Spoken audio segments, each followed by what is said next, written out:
پانچ ایسی چیزیں ہیں جو اسی زمانے میں ہوں گی اور امام کے ظہور کے بعد ہی وہ خوشحالی کا عنوان بنے گی. سب سے پہلا عنوان ادب اور احترام کے اعتبار سے بھی میں نے اسے ترتیب میں پہلا قرار دیا ہے. زمین شرک اور کفر سے خالی ہو جائے گی.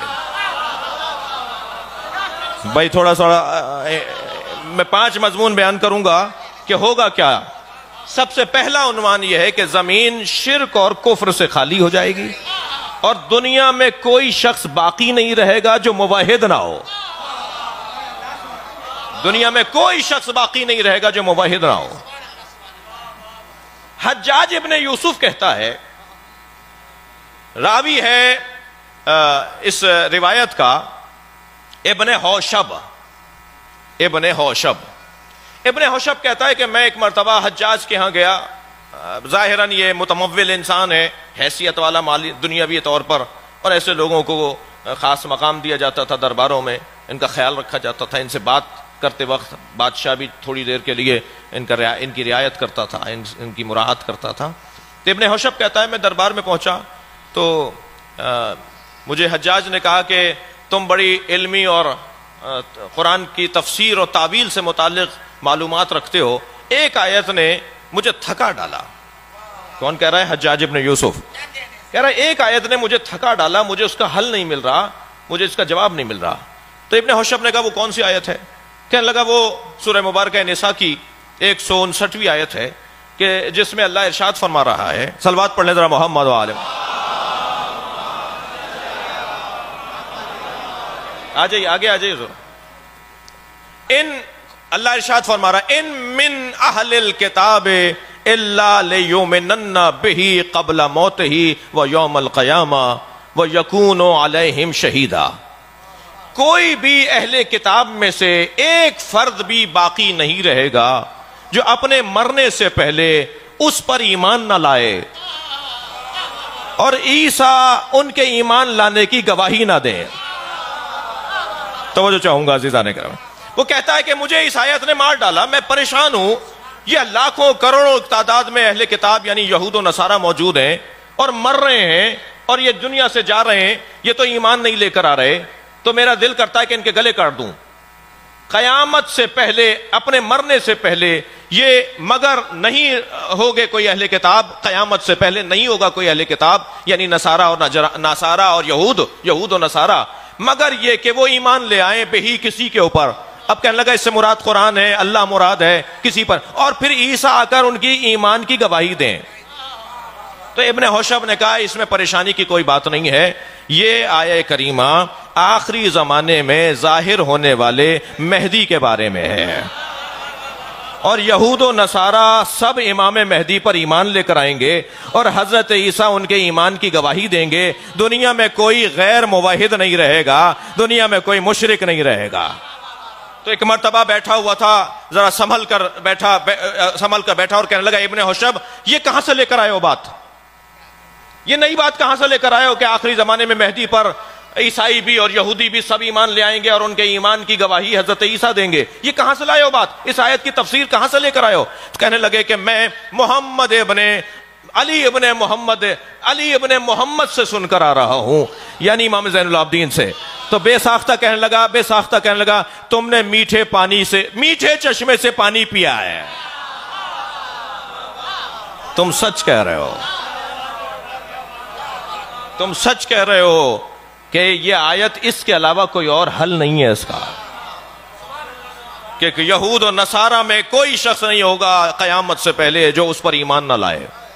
یعنی ساری یہ دنیا، پہلا نتیجہ خوشحالی کا، ساری یہ کائنات موحد ہو جائے گی، کوئی مشرک نہیں رہے گا. اب اس منظر کے لیے امام جعفر صادق نے کیا فرمایا؟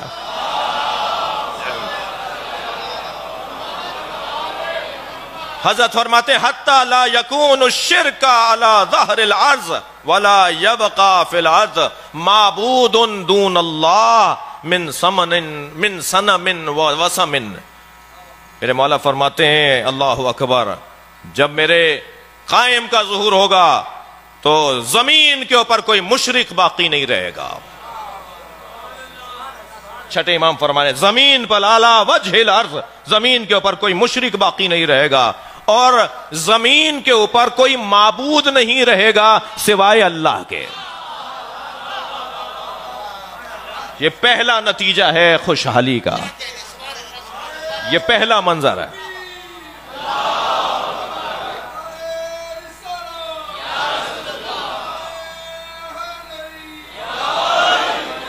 توجہ ہے؟ اللہم صلی علی محمد۔ کوئی زمین پر مشرک اور کافر سب موحد ہوں گے۔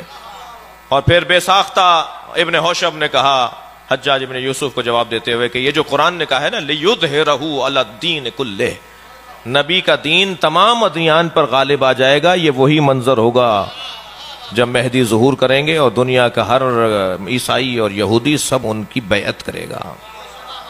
جی اسی مرحلے پہ ایک جملہ اور کہتا ہوا گزروں کہ جو ظہور کا انتظار کرنے والے ہیں نا جی ان کی قسمت ہی کچھ اور ہے، اس لیے کہ جو آج ہم کہہ رہے ہیں کل سب کہیں گے۔ بھئی مجھے اس ملنگ سے بڑا پیار ہے جو گلی کوچے میں کہتا ہے آج نہیں کل سب علی علی کہیں گے۔ آخر ہونا یہی ہے جو آج آپ کہہ رہے ہیں۔ صلوات پڑھے محمد و آل محمد۔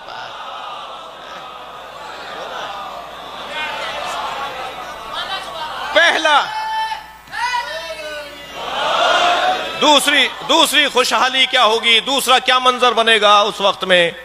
حضرت فرمانے قال صادق، میرے مولا صادق کا فرمان ہے رفع التقیۃ عند قیام القائم وینتقم من عدو اللہ، جب میرا قائم قیام کرے گا تو تقیہ اٹھا لیا جائے گا۔ اچھا اس کا مطلب یہ ہے کہ ابھی تقیہ ہے، یہ کوئی نہ کہے کہ تقیہ کا دور نہیں رہا۔ تقیہ کے دور کو صرف ظہور کا دور کہا جاتا ہے، تقیہ اٹھنے کے دور صرف ظہور کا دور ہے۔ یہ آج کا بعض اوقات ہمارے بچے کہہ رہے ہوتے ہیں آج تقیہ کا دور نہیں ہے۔ کون کہہ رہا ہے یہ تقیہ کا دور نہیں ہے؟ جی اپنی پسند سے تو ہم دین نہیں چلائیں گے بھائی، اپنی پسند کو تو ویسے دین کہتے بھی نہیں ہے، دین تو اللہ کی پسند کو کہا جاتا ہے۔ جی تقیہ اس دور کے اندر جی اچھا بحث تقیہ کی نہیں ہے لیکن صرف ایک جملہ کہتا ہوا گزر رہا ہوں۔ تقیہ اہل دقت بیٹھے ہیں، اہل ادب بیٹھے ہوئے ہیں، الفاظ پر غور اور توجہ دینے والے تشریف فرما ہے جی۔ تقیہ استعداد مخاطب کا موضوع نہیں ہے کہ میں ڈر رہا ہوں اس لیے نہیں بول رہا، موضوع ہی نہیں ہے مخاطب کا۔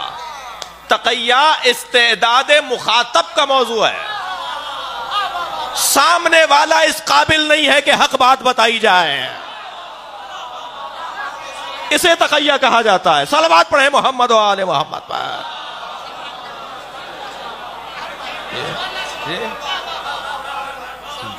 میرے ڈرنے کا موضوع نہیں ہے، وہ قابل نہیں ہے کہ میں اسے یہ بات بتاؤں۔ اللہ اکبر۔ عزیزان گرامی، لہذا اگر آج کبھی ہم یہ بیان دیں، اور ہمارا بیان کیا ہے، ہم ہیں کون بھائی؟ میں اپنی بات کروں، میں ہوں کون؟ ہم اگر کوئی بات کریں گے تو یہ آیت ہونی چاہیے، یہ حدیث ہونی چاہیے، یا آیت و حدیث کی روشنی میں فتویٰ ہونا چاہیے۔ فتویٰ ہوتا ہی حدیث اور آیت کی روشنی میں ہے۔ فتویٰ جیب سے تو کوئی نہیں دیتا، فتویٰ جیب میں رکھی ہوئی چیز کو تو نہیں کہتے، فتویٰ تو استنباط کو کہتے ہیں، تحقیق کو کہتے ہیں، اجتہاد کو کہتے ہیں جی۔ نام لے کر فلاں فلاں فلاں فلاں فلاں فلاں فلاں نام لے کر کسی بھی دشمن اہل بیت جس کا نتیجہ فساد بنے وہ شرعاً جائز نہیں کہہ رہے ہمارے علماء، اور وہ تو بیٹھے ہوئے ہیں ہزاروں فصیلوں کے اندر سینکڑوں محافظوں کے ساتھ، ان کا مسئلہ ہی نہیں ہے۔ مسئلہ تو اس کا ہے جو 2000 گھروں میں ایک آدمی علم لگائے بیٹھا ہے، اسے کون بچائے گا؟ اس کے لیے کون نظام دے گا؟ اس کی زندگی کا کون دستور مرتب کرے گا؟ یہ انہیں اپنا مسئلہ نہیں ہے جی۔ ہمارے یہ سارے بزرگ جو ہیں ہزاروں اور ایک سسٹم کے تحت محافظین کے ساتھ رہتے ہیں، ان کا مسئلہ نہیں ہے۔ مسئلہ اس بچے کا ہے، اس جوان کا ہے، اس نوکری کرنے والے کا ہے، اس ادارے میں کام کرنے والے کا ہے۔ میرے پاس تینوں بزرگوں کے فتوے موجود ہیں۔ حضرت آیت اللہ سیستانی نے تو بہت ہی واضح اور روشن طور پہ کہہ دیا بڑا اچھا جملہ انہوں نے کہا ہے جو میرے مضمون میں بھی ہے. وہ فرماتے ہیں کہ دو نام ان سے پوچھے گئے کہ ایک بی بی کا نام پوچھا گیا، ایک خاتون کا جو نبی سے وابستہ ہیں، اور ایک پہلے 3 شخصیات میں ایک کا نام لے کے پوچھا گیا کہ ان کے بارے میں علنی نام لے کر کوئی بات کہنا کیسا ہے. تو انہوں نے جواب دیا کہ 2 حرام ہے. آیت اللہ سیستانی کا فتویٰ، حرام ہے نام لے کر. مجھے تو سمجھ میں بعض اوقات نہیں آتا کہ اگر ہم کہہ رہے ہیں کہ حرام ہے نام لے کر تبرہ کرنا، تو یہ کس نے کہہ دیا کہ انہیں آئیڈیل مان لو؟ شہنشاہ حسین نقوی نے یہ کہاں کہہ دیا کہ یہ آج کے بعد ہمارے مرشد ہو گئے؟ ہمارے مرشد پیر نہیں ہے. یہ ایک علیحدہ موضوع ہے. کہنے لگا جی آپ نے کہا ہے، اس کا مطلب ہے انہیں بڑا. یہ کس نے کہا ہے؟ یہ نتیجہ کہاں سے نکل رہا ہے؟ اگر ہم کسی فتوے کو بیان کر رہے ہیں تو یہ نتیجہ کہاں نکل رہا ہے کہ ہم نے انہیں اپنا بڑا مان لیا؟ بڑا علی ہے بس. ہمارے نزدیک اگر کوئی وجود ہے قابل پیروی تو مولا کائنات کی ذات ہے. ہم علی کے سامنے ہر آنے والے کو باطل مانتے ہیں. مسئلہ کچھ اور بیان ہو رہا ہے جی. تو حضرت آیت اللہ سیستانی 2 ناموں کے پر فرماتے ہیں کیونکہ ان سے پوچھے ہی 2 نام گئے. انہوں نے کہا حرام ہے ان کا نام لے کر ان کے بارے میں کوئی بات کرنا. حتی قام القائم. بھائی میں اپنے مضمون میں ہوں جو آیت اللہ سیستانی کے فتوے کا حصہ ہے نا. فرماتے ہیں کچھ مت کہو جب تک کہ قائم نہ آ جائے. صلوات پڑھیں محمد و آل محمد پر.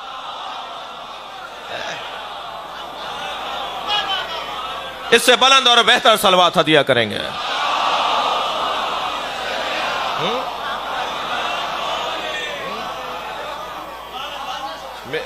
میرے مولا صادق فرما رہے تقیہ اس وقت اٹھا لیا جائے گا جب حضرت آ جائیں گے. تب تو حضرت بتائیں گے نا ہمیں کیا کرنا ہے. اور بہت واضح ہے کہ ہمیں حضرت کیا بتائیں گے. بہت واضح ہے اس باب میں جس باب میں عرض کر رہا ہوں. تقیہ اٹھ جائے گا. وہ بات جو آج ہم نہیں کر پا رہے جی وہ ہم کریں گے. یہ دوسرا نتیجہ ہے حضرت کے ظہور کا، ماحول کی تبدیلی کا. آج گھٹے ہوئے ہیں نا، آج گھٹے ہوئے ہیں بہت سارے ماحول میں. ہم گھٹے ہوئے ماحول میں ہیں. وہ گھٹے ہوئے خوشحالی تو گھٹے ہوئے ماحول کو نہیں کہتے، گھٹن سے نکلنے کو خوشحالی کہتے ہیں نا. جب حضرت آئیں گے تو گھٹن سے نکل جائیں گے. یہ دوسرا نتیجہ ہے.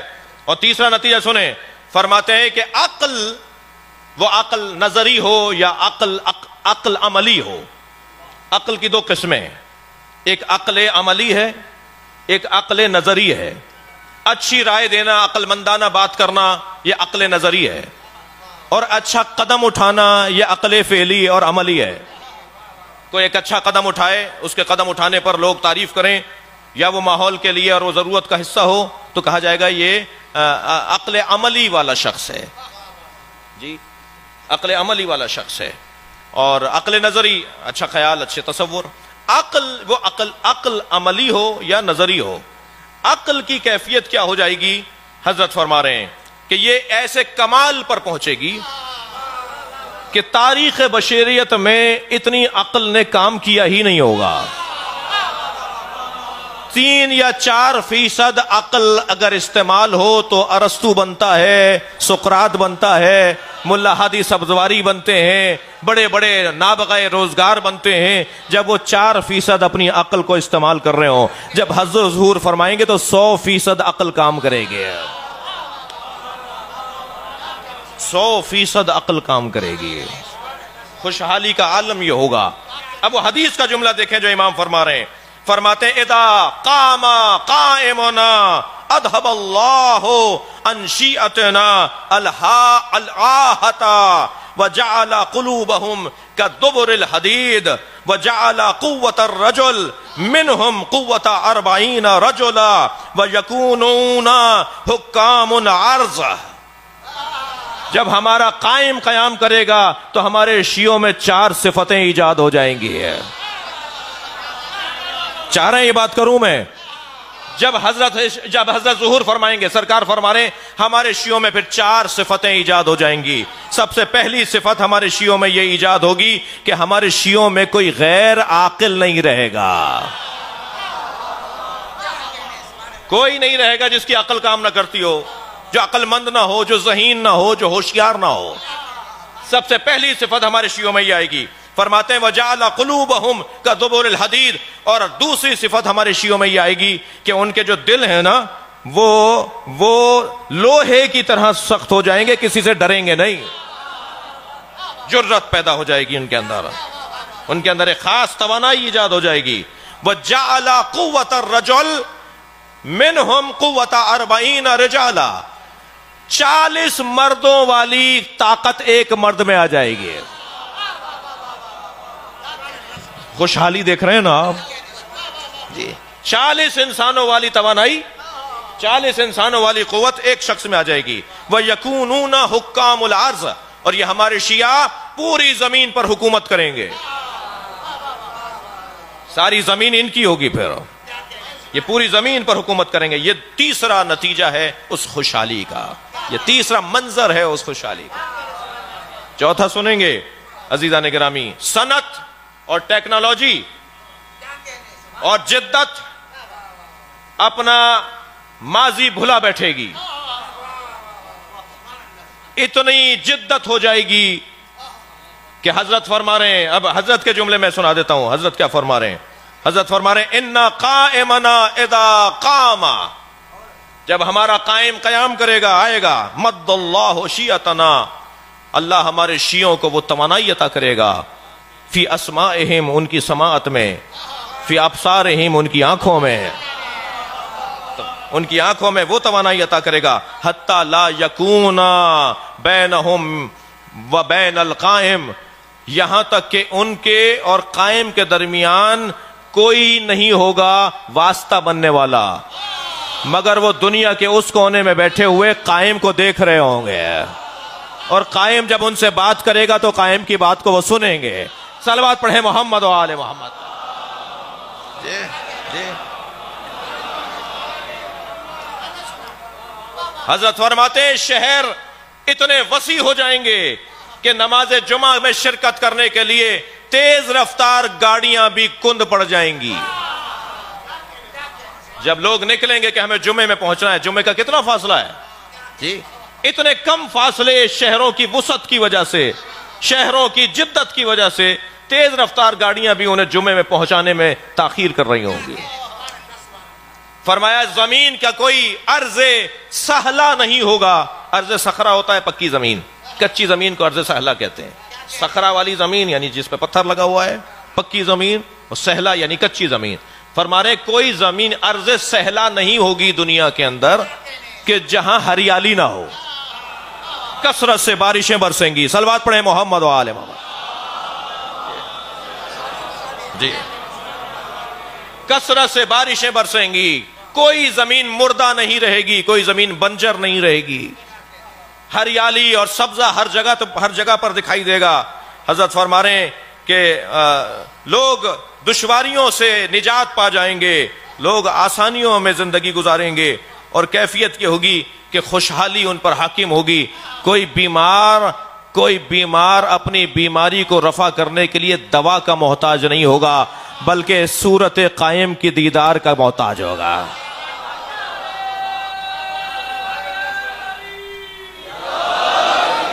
جیس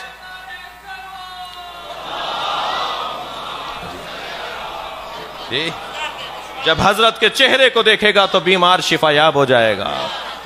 کوئی بیمار نہیں رہے گا جو شفا یاب نہ ہو. فرماتے ہیں کہ کوئی لا علاج مرض باقی نہیں رہے گا, حتی لا ولد لوگوں کو اولادیں ہوں گی جنہیں ڈاکٹروں نے جواب دے دیا جو بانج ہیں, جو اس قابل نہیں ہے کہ ان کے اولادیں ہوں. جب ظہور ہوگا تو لا ولد صاحب اولاد ہو جائیں گے. اس کے بعد فرماتے ہیں میرے مولا کوئی حاجت مند نہیں ملے گا جس کو تم اس کی حاجت روائی کے لیے کچھ دے سکو. لوگ صدقہ لے کر فقیروں کو ڈھونڈیں گے, اور جسے فقیر سمجھ کے دیں گے وہ کہے گا میں خود صدقہ لے کر فقیر ڈھونڈ رہا ہوں. زکوٰۃ کے اور اموال کے ڈھیر لگ جائیں گے, کوئی لینے والا نہیں ہوگا, دینے والے ہوں گے, لینے والا کوئی نہیں ہوگا. یہ خوشحالی کا زمانہ ہوگا. فرماتے ہیں بوڑھے جوان ہو جائیں گے, جوانوں کی توانائیوں میں اضافہ ہو جائے گا, ضعف اور کمزوریاں برطرف ہو جائیں گی. اور فرماتے ہیں کہ بد شکل خوبصورت اور حسین ہو جائے گا. اللہ اکبر. یہ ساری احادیث سنا رہا ہوں میں آپ کو. بد شکل خوبصورت اور حسین ہو جائے گا. فرماتے ہیں کہ وہ وقت ایسا ہوگا کہ جب زمین کے اوپر کوئی جاہل نہیں رہے گا. ہر شخص عالم ہوگا. اور معصوم کی حدیث سے جو استفادہ کر رہا ہوں, کوئی شخص زمین پر جاہل نہیں رہے گا. فرمایا جیسے ہمارے خاص شاگرد آج دکھائی دیتے ہیں ایسے ہمارے عام لوگ ہو جائیں گے. اب یہ میرا استنباط ہے, جیسے آج مجتہد نظر آتے ہیں کل سارے مجتہد ہو جائیں گے. اللہ اکبر. میں آج مجتہد ہونے کی دعوت نہیں دے رہا, یعنی اس معنی میں کہ جی کہ میں تو خود جانتا ہوں, اور مشکل یہ ہے کہ جو نہیں جانتا وہ جانتا ہے, تو وہ والی بات نہیں. لیکن جب حضرت ظہور فرمائیں گے تو کوئی شخص جاہل نہیں رہے گا. اس درجے پر اس کا علم آ جائے گا جس درجے پر امام کے خاص اصحاب کا علم ائمہ کے زمانے میں تھا. اللہ اکبر. خوشحالی ہی خوشحالی. کوئی شخص پریشان نظر نہیں آئے گا. اور وہ وقت ہوگا کہ جب اگر کوئی ذکر باقی رہے گا وہ ذکر مصائب حسین ہے. میں اپنے الفاظ میں کہہ رہا ہوں کہ پھر یہ الجھنیں نہیں ہوں گی کہ وہاں مجلس مت کرو, مائک نہیں لگاؤ, فلاں پرمٹ لو, فلاں اجازت لو, فلاں سے پوچھو گے تو تمہیں مجلس کرنے دیں گے.